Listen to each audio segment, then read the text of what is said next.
ন্যায় বিচার নিশ্চিতে ২১ August grenade হামলার নতুন করে তদন্ত হওয়া উচিত বলে মত দিয়েছেন হাইকোর্ট।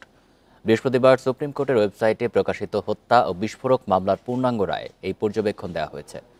গেল ১ ডিসেম্বর এই মামলায় তারেক রহমান, লুৎফুজ্জামান বাবর সহ সাজাপ্রাপ্ত ৪৯ আসামির সবাইকে খালাস দিয়ে সংক্ষিপ্ত রায় দেন বিচারপতি আসাদুজ্জামানের নেতৃত্বে হাইকোর্টের দ্বৈত বেঞ্চ।